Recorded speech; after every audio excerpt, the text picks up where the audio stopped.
வணக்கம். இன்றைக்கி முடக்கத்தான் கீரையில் சூப் எப்படி செய்கிறதுன்னு பார்க்கலாம். முடக்கத்தான்ங்கிறது இங்கே பாருங்கள், இதே போல் இலை இருக்கும். காய் இந்த இதே போல் காய் இருக்கும், பார்த்துக்கோங்க. இதே போல் இருக்கும்.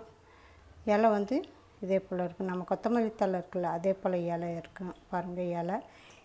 இதுக்கு தேவையான பொருள்கள் பூண்டு 5 எடுத்து வச்சுருக்கு, சின்ன வெங்காயம் 5 எடுத்து வச்சுருக்கு, இஞ்சி தோல் எடுத்து இது வச்சுருக்கு, பெப்பர் கொஞ்சம், மஞ்சப்பொடி கொஞ்சம், உப்பு கொஞ்சம். இப்போ இந்த மூணையும் நல்லா இடித்து எடுத்துக்கிடலாம்.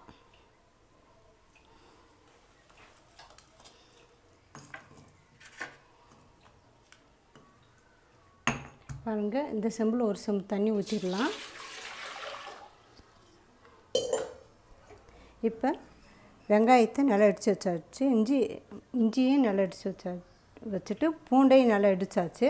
இப்போ மஞ்சப்பொடி அரை ஸ்பூன் போட்டுடலாம். தண்ணி நல்லா கொதித்த பிறகு இந்த கீரையை உள்ள வச்சு இதெல்லாம் போட்டு சிம்மில் வச்சு மூடி வச்சிடலாம். கொஞ்சம் உப்பு, தேவையான அளவு உப்பு போடணும். பெப்பர் லாஸ்ட்டில் போட்டால் போதும். இப்போ மூட்டு வலி, சதைப்பிடிப்பு, அப்புறம் உடம்பு வலி, இதுக்கெல்லாம் இது நல்ல மருந்து. இது வாரத்துக்கு 3 நாள் குடிக்கலாம். நரம்பு தளர்ச்சி, இதுக்கெல்லாம் இது நல்ல மருந்து. இப்போ ஜிம்முக்கு பசங்க போகிறாங்கன்ட்டா உடம்பெல்லாம் வலிக்குது அப்படிங்கிறாங்களோ, அப்போ பசங்களுக்கு இது கொடுத்தாலும் ரொம்ப நல்லது. வாரத்துக்கு 3 நாள் கொடுக்கணும். எல்லாத்துக்கும் நல்ல மருந்தான ஒரு கீரை இது கீரையாக வேக வச்சு நம்ம சாப்பிட்டோம்ட்டா அது சாப்பிட முடியாது, ரொம்ப கசக்கும். அதனால் சூப்பாக போட்டு குடிச்சிடலாம். உடம்பு வலி எல்லாத்துக்குமே கேட்கும். நரம்பு வலி, சதைப்பிடிப்பு எல்லாத்துக்குமே நல்லா மருந்து. பாருங்கள், நல்லா தண்ணி கொதிக்குது. இப்போ இதை போட்டுடலாம். தக்காளி, வெங்காயம், பூண்டு, இஞ்சி, மஞ்சப்பொடி ஒரு 1/4 ஸ்பூன், உப்பு தேவையான அளவு. பாருங்கள், உப்பு தேவையான அளவு. இப்போ இந்த கீரையை உள்ளே வச்சிடலாம். இந்த தண்டில் தான் சத்தே அதிகமாக இருக்குது. தண்டை கீழே போடக்கூடாது, இந்த தண்டோடு தான் வைக்கணும். நல்லா கழுவிட்டு வச்சுருக்கு. இப்போ இதை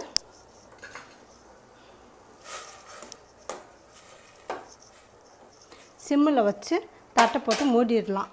ஒரு 20 நிமிஷம் நல்லா வெந்துடும். அதுக்கப்புறம் எடுப்போம். 20 நிமிஷம் ஆகும். சிம்மில் வச்சிடணும், தட்டை போட்டு மூடி வச்சிடணும். பாருங்கள், 20 நிமிஷம் ஆச்சு. இப்போ எடுத்துடலாம். நல்லா கொதிச்சிருச்சு.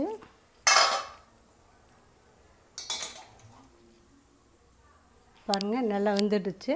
இப்போ மாற்றிக்கிடலாம்.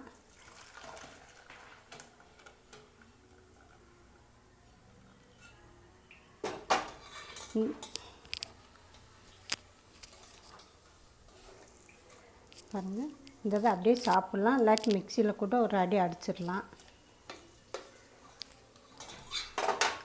மேலே கொஞ்சம் பெப்பரை தூவி விட்டுடலாம். பாருங்கள், சும்மா ஒரு பிஞ்சு தூவி விட்டுடலாம்.